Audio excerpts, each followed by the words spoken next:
Legacy League, it is that time of year again. And I know when I say that, you might think Christmas. I mean fantasy football. That supersedes anything that's coming on later on in this month. Huge week. Every week is going to matter. We have some teams that are mathematically out of it, some teams that are definitely in, and then there's the rest of us in the middle just fighting for a chip in a chair. We also probably had what I would say is our matchup of the year happen so far, not just because of what it means for the league, but anyone who is awake or conscious watching that Monday Nighter knows what I'm talking about. The points climbing. It was suspense. It's why you play this kind of a game.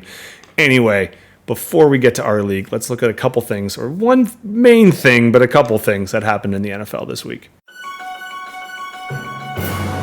Each of the last 2 weeks, I've started this segment by saying, I'm going to go a little shorter this week because blah, blah, blah, blah, blah. I think what really happened was a couple weeks ago, I went way too long. And since then, I've been trying to find that happy little medium. When I started this, I thought this would be a 3 to 5 minute segment, but we're talking about me here. So if I can get it under the 3 to 5, we're doing well. I am going to shoot for that because I do actually want to talk more about the leagues themselves, because we're getting to that point. But I wanted to talk about one big thing that will inevitably end up in a rant for me. I apologize.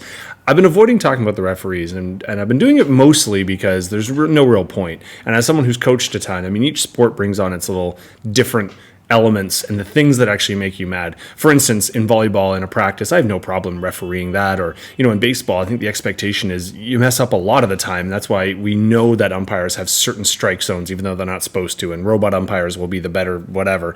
But it's part of the nuances of the game. Basketball, you just can't pay me enough money to be a referee. I feel like every basketball coach that's ever existed has just a disdain, and you just hear nothing but negative comments, to the extent that if I have ever had a team where near the end of the year, the parents and the players like, let's do a parent-player game, coach can ref. I'm like, that's why you have assistants. Get in there. Even my last full-out refereeing of a full game was with the person in the picture on the YouTube page. Dirk Nowitzki was visiting ISK. It's a long, awesome story, but effectively, we didn't have a pumped-up adult male-sized basketball to do some of the shooting things we wanted to go and participate in. I'm just going to let that comment sit. We ended up refereeing a game together with the ex-varsity players from both sides, girls and guys co-ed game, and I missed a call because I was staring at Dirk Nowitzki, so no blame. But referees in general can take a lot of heat, and I think in football it's tough, but on the Thursday night and the Sunday night games, a few things were highlighted. I want to go through them as quick as I can here. On the Thursday night game, the biggest thing is, as someone who's occupationally fluid, let's say, I've been able to get up and watch some games or rewatch parts of games or highlights or whatever. And that one, the flags just took me out of it. There were so many flags, so many penalties. I was just done with it by the end. And it almost became a joke. I think even Collinsworth, Al Michaels in that case, made a comment about it being like, oh, of course, like what else can go on? What else is new? I think was his actual line. But the Sunday nighter, the KC Green Bay proposed a couple really interesting ones, right? We had the Mahomes play where he was going out of bounds, but hadn't gone out yet and got shoved. They called it roughing the passer, which I know is the trend right now. We're more into player safety. And even people like Michael Schur commented on it. But he's someone in the past, he's done like Community and The Good Place, and he's a showrunner for a lot of those, or producer, I think, in those TV shows. Has effectively said American civilization won't go forward until we get rid of all combat sports. But there's kind of return on the other end. MMA is making a big push.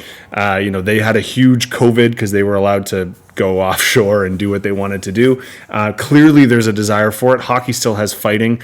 So football is in that gray area. So I think that was an interesting one just because that caused a lot of issues. Even if we do deal with what's allowed and what's not allowed for physical contact, we saw with Pacheco was getting ragdolled on the ground and spun around, but he got up and threw a very aimless punch. But because it was a punch, he's kicked out of the game immediately. Again, he should play hockey. We take breaks to have fights in that sport. But people have helmets on. Like, there was no actual chance of injury in that. Just getting your helmet shook around like a mofo is actually way more challenging. Or just legal hits that can blow up your ACL. Those are damaging. With pads and a helmet, like, what are you really going to do? I was a left, I should have gone, but you get what I mean. But the two big ones with pass interference at the end, I think that's the one that got the most attention. And I hate it because by attention, I of course mean Twitter trolls that have nothing else better to do with their life than just post stuff. But if you actually look at like NFL analysts that kind of know what they're talking about and have experience either by studying the game or playing the game, because I do think both have validity, there was a little bit of confusion, and I think it's kind of interesting what gets more attention. So there's the obvious MVS on that deep ball, and he just got straight up tackled before he touched the ball. It seemed like a very easy pass interference. And to me, instead of arguing the play, it brings out the question I've had, and I know I've Googled the answer, but why can't the coaches challenge a pass interference call? It could be like baseball. They called in New York, and so it's out of their hands. There's this stubbornness that, our subjectivity, and I know that's why, by the way, that's the defense they say. The whole game is subjective. Even holding is a ridiculous, like, Ponzi scheme, but they want to keep it within the ref's purview so that it's consistency, but it's not. I mean, in that particular case, it was obvious. If you called ahead and went to an external body, I can't see a world where they don't call that. So it would get rid of some of that angst and actually, I think, alleviate the pressure on the referees. But there's this macho kind of can't make me change my mind attitude, which is honestly kind of ridiculous. I mean, it really is in NFL. I guess it's a lot like many societies. If you draw that line in the sand, you got to be careful, because then people argue about how you made that line, not the spirit by which you made that decision, right? And nuance is very rarely taken in. That's why we listen to charters that are a couple hundred years old, word by word, even though, like, they didn't have like fridges and stuff there, let alone the technology we have now. So anyway, I think it's an interesting, bigger concept call because there's no way. There's 360 views in the field. We've got camera angles of everything. At some point in time, they're going to turn those decisions over, and you're going to be allowed to challenge them. I guess it's just a matter of when. Now, it didn't necessarily cost the game, because the Chiefs had to full out score the touchdown and I believe the 2-point conversion just to extend it. So it's not like it cost, but compare that to the Hail Mary, where again, Kelsey was just rocked and shoved before he caught the ball, but no one has a problem with that. And I think basketball's in the same vein, where sometimes it's really odd that at the end of a game, we allow for a different set of rules. Like if that was like a 30-yard pass and he got hit in the end zone, it's like, oh, you got to call that. But because it was a Hail Mary, I mean, it was still a throw. It was still a play that was within the time limitations, but we just know that you don't call that one. It's like, basketball, that when you get into penalties, more often than not, and foul calls, by the way, penalty shots don't exist in basketball. Although free throw competition, I have seen a middle school game go down to free throws because no one could score. That's a whole other story. But it's interesting that the end of a game changes that notation. So if the team is fouling, referees almost call in advance. Or the exact opposite, end of a game, you can pretty much stab someone in the paint because the ref doesn't want to make that call to decide the game. Maybe in these sports, we should develop a 20-second purge whistle. So with 20 seconds left, you blow the whistle and then just whatever the hell you want to do goes. I don't know. That's a little gladiatorial, but might work. Anyway, other than the ejections, if you want to see the funny ejection, go just Google Dom in Philadelphia and you can see the security guard. I'm not even going to touch that, but just Google it. It's funny. The guy was wearing perfect sunglasses. It's almost like it was staged. Anyway, on to our leagues, which I said I wanted to talk about. Just before we get to our individual leagues, I've always kind of mentioned the buys here. I believe it's our last week of bye week, so woohoo! And it's Arizona and Washington, and no offense, if you were depending on those two, you're probably in trouble anyway. There's only a handful of players that probably cost people a lot. So aside from injuries, which there were still a bunch I'll get to. I mean, Seattle's running back situation is foggy, and we just came from a Monday nighter that if you are depending on Trevor Lawrence, and you can tell by my face that in some places I am, walking boots are never good. I haven't heard of the decision yet. They don't know how bad it is, but I'm nervous to look. Anyway, this week is a fairly standard one, except for those 2 bye weeks, and we have 2 Monday Night Football games, because why not? I mean, neither one of them are supposed to be good, but why not? Anywho, our leagues are getting intense. We got to focus on them. So let's get to what happened in week 13.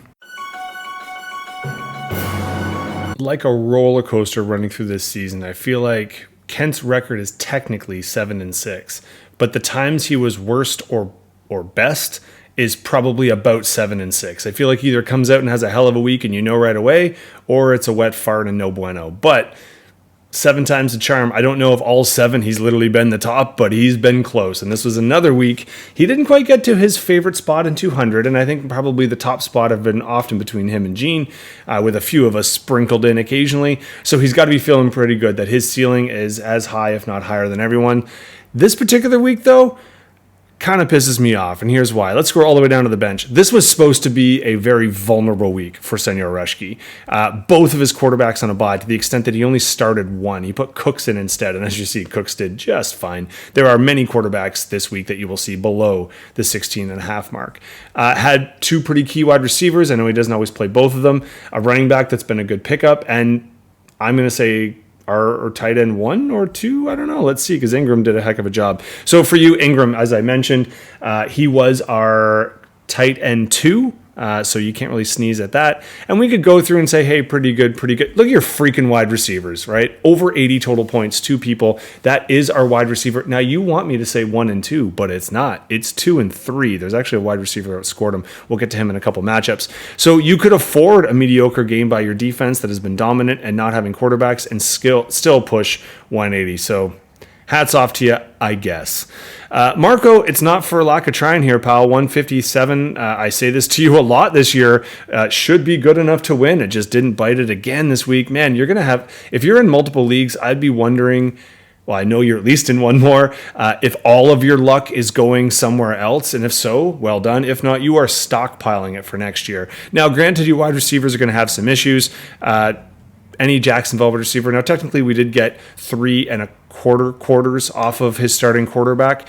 And Wilson just not having someone who's able to throw the ball at him is going to hurt. So the fact that, I think Wilson, 3 catches for 50 yards might be the most impressive in his career, considering he was throwing the ball. But Evans was phenomenal. He's been a huge pickup for you this year. Massive steal from where you got him and how much you got him for.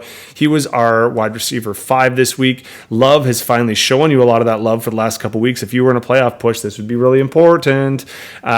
Connor as well, put in a top 5. He was our running back 5. And great pickup on Atlanta. So you know the Jets thing. You obviously were taking advantage of it. Atlanta was our defense 3.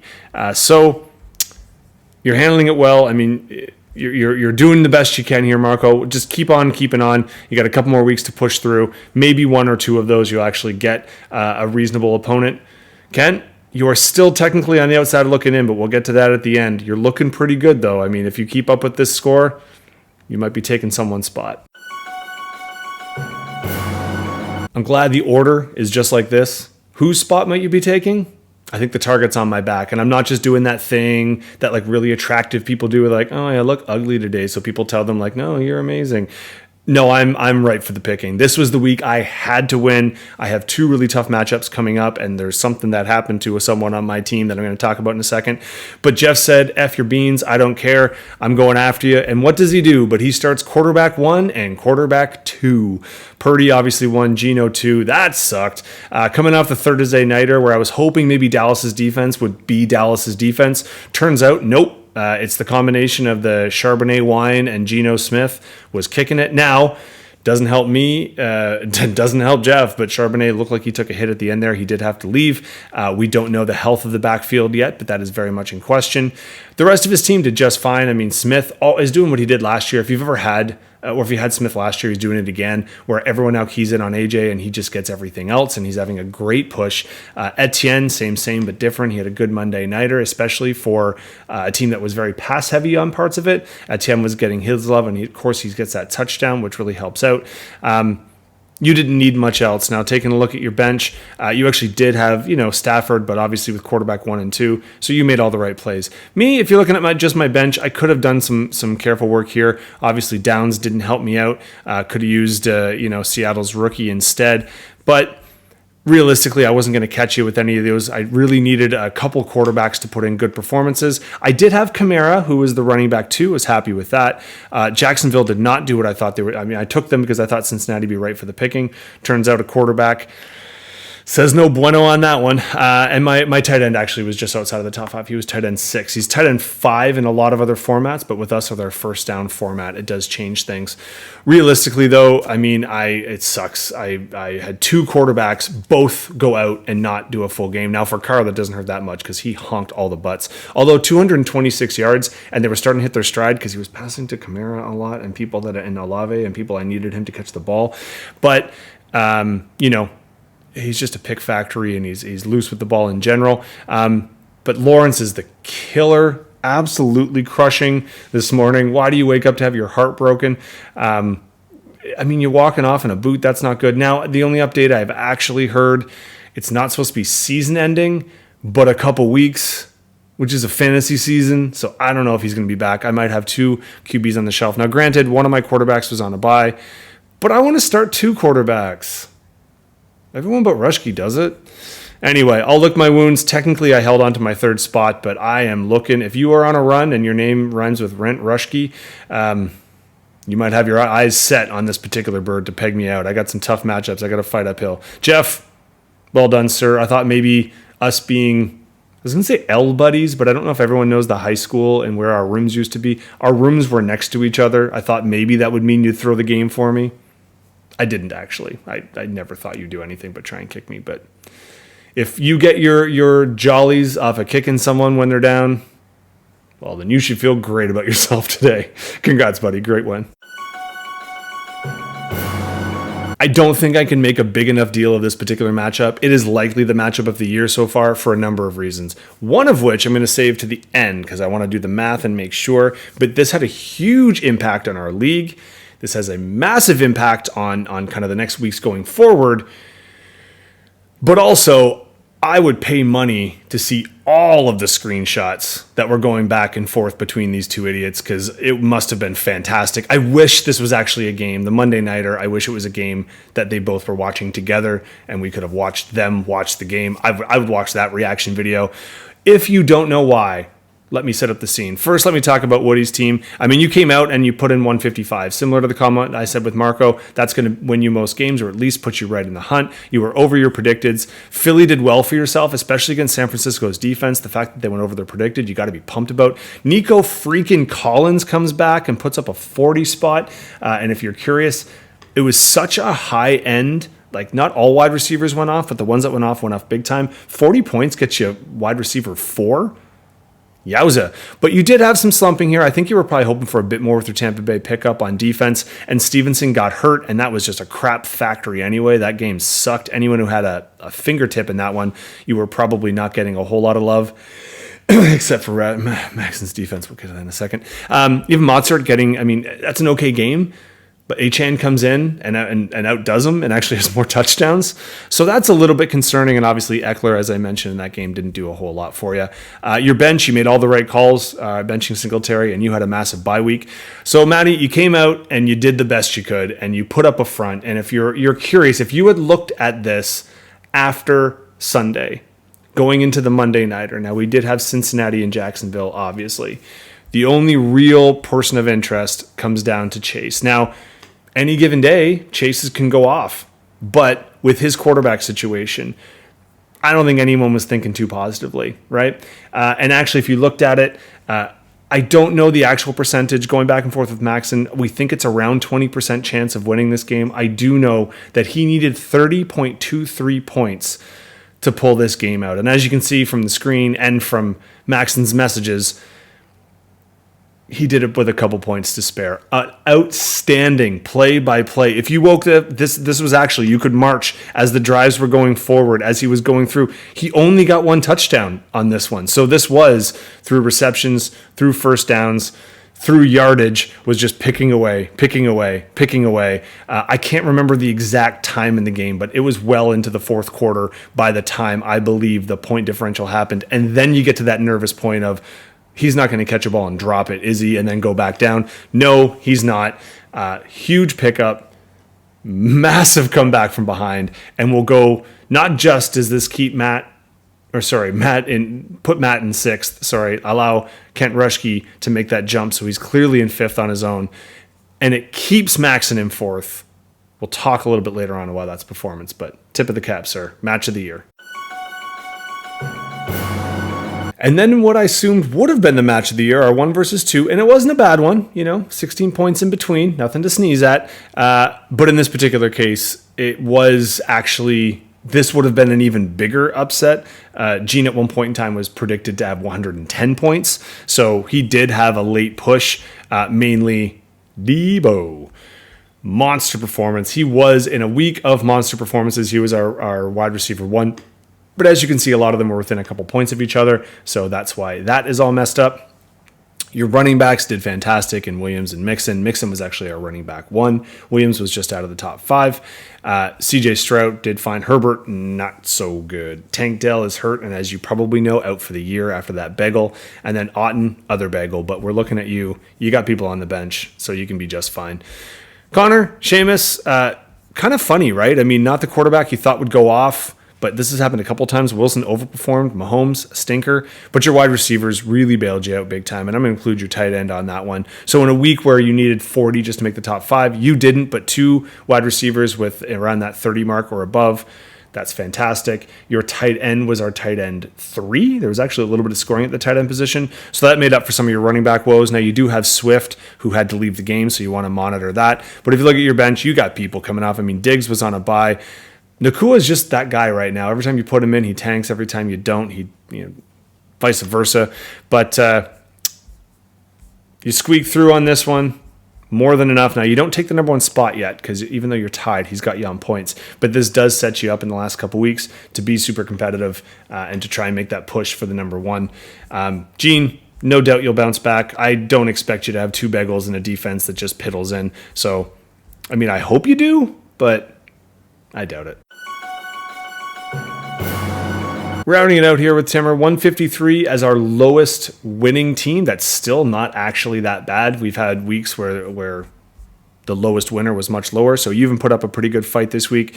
Henry, you got to be worried about why he left. Apparently, he's no longer in concussion protocol and will be eligible for next week, but they have to figure a few things out. He was our running back 3, so you got to be pretty pumped about that. Sammy Laporta, 32 points. Yowzers. He looks like all the baby Gronk references. He doesn't look like him, but he's playing like him. 32 points. He was our tight end 1, not surprisingly. I actually failed to mention, so Miami is our defense 4. I mentioned before just quickly with Maxon, just to kind of circle back. The Chargers were our defense 2, but our number 1 defense that was actually started. If you haven't seen it, Indy got our number 1 defense this week, and there was this double punt block. It's being called double fun. There's a bunch of names. I can't enunciate them because if I mess up, I might get kicked off this channel. But defenses actually were quite important this week. Just to let you know. But hey, Miami, number 4. Well done. In general here too, if we just show our bench, you made a lot of the right choices, except you got to be pretty pumped that he came back and that, he's actually looking like they're going to be giving him some love. Now, granted, they were up big, so are they going to give him this much love in every game? He might be tough, but and it's not like you necessarily needed him, but I think with your 2 quarterbacks or running backs underperforming, he's going to give you something to think about moving forward. Absolutely. Rennie, unlucky because Dax, he is putting together pretty much what I think Tyreek Hill is the actual NFL MVP this year. They almost never give it to wide receivers, so I know they have recently, but that's very rare. Dax is a leading candidate right now as a quarterback to jump out of it, and he did it for you again. He was our quarterback 4. But everybody else, I mean, Pacheco was great, and I liked his left hook. Like I said, I don't think he should have been dissed for it. But 2 of your receivers, one with the McLovin bagel, that's no good. Drake London, I mean, God, Atlanta's frustrating. I've already gone off enough on that. Pierce, you got to be happy, though, because he had lost a lot of carries, and he got some of them back. Now, you're another person that the injury bug and some of the bye issues were upcoming. I mean, the injuries more down here. Elliott looks like he might be the starter moving forward if Stevenson is actually out for that long, so you might have gained a starting running back. Can't be too pissed about that one. But yeah, let's see how it goes. I mean, you obviously couldn't. You were one of those people who had to put a tight end in instead of a second quarterback, so I think you're just dealing and reeling at this point. But we fully trust you to come out next week. Keep putting up a fight. Keep playing spoiler. Timmer, you're in a similar vein. Keep kind of fighting and seeing what kind of points you can get up to. I'll go over as to who has a chance moving on now that we look at the league standings. All right, checking in with our standings. Now, I think a lot of you know this, but after week 14 is typically the end of the regular season. But for ours, because we went top 4 and not top 6, we will. I'm just stating it right now. We're going top 6 next week. Next year. I can't change it anymore. I wish I did, because then I'd actually make the playoffs. But anyway, I do think with 10 teams, you might as well have more than half, or at least half going in. And I like the idea of a bye week. I think people who kind of gain that deserve that kind of go through. But so we do have 2 weeks left in the regular season, but that does mean that the 2-win margin. So I think here we can safely say we know Jeff's out, we know Marco's out, we know Rennie's out. So sad guys, but keep putting up those good fights, because we don't want to be those crap leagues that people give up on. That's garbage. I mean, that just, it really does teach the wrong values, and we're all about values here in a gambling league. Now here's the tricky part. Technically, This is why I was saying the matchup of the year. Now, Timmer, Woody, we didn't, we're not like an 80-year-old man yet. We haven't fully lost our Woody. We still have a chance here, pal. Because you're a high-scoring team. Tim, you as well. You got a shot, but yours would involve a lot of scoring as well. So technically, if you look, 8 wins is right now on the Mendoza line. Now, if Rushke loses both and you can pass, and you win both, and Maxon and or I lose both, there is that chance that you can come through, and if your score is high enough, so Maddie, there is still a chip in a chair. Tim, yes, but you'd have to score a buttload, so you're not totally out yet. Rushke, obviously, you're very much in the mix, being the highest or second highest scoring team in the league. If you are in a tie with Kent or I, you get the go-ahead, so you are 1 game behind. Sometimes it's the 1 game, but 1.5 because of the points. You've put yourself in a good position, so effectively you need to win. You win out, and either one of us drop a game or both of us, and we got a situation. Now, if Maxon and I lose and you win, we got a 3-way tie, and we'll get into the mix right off the bat. So what do I really mean about this? It's really going to come down to your matchup. So when I'm so down on myself, why? Yeah. I got Gene the Machine next week, and he already had his bad week. He's not looking for another one. So coming off QB injuries, I am ripe for the picking. Now, we do have an interesting 8-9 matchup for the love of the game and love of the sport. Timmer, if you want to win, you got to win and win big. So let's put out a matchup here, buddy. We're hoping Jefferson comes back so you can put Rushke down, or at least I am. Rennie, we're hoping for a competitive one here against Maxon. You can't let Maxon walk into the playoffs. You would just be sick to your stomach. So you got to take it down. Woody, it doesn't get much easier for you, pal. If I looked at the schedules moving in, and if anyone has you got a hard schedule, you got a hard climb, but you wouldn't like it any other way, right? You're going to have to score a lot of points anyway. You need this win. Connor and Seamus, congratulations. You do technically qualify for the playoffs with that win. You are through, so well done. Congrats you. We got 2 people who've clinched. I wouldn't give up, though. Give up next week. That's trendier than giving up this week. Gene, you can give up this week and try next week. You see how that all works? Everyone's happy. Or I am. Anyway, folks, as you can tell by my voice, I'm already super pumped. I wish it was week 14 right now. I wish I could be watching football. Super excited to sit down and see how this goes. We'll have more to break. I'm sure there'll be more wins, losses, tears, and cheers moving forward. But first, we got to start with week 14. Best of luck to everyone except for people I need to win or lose.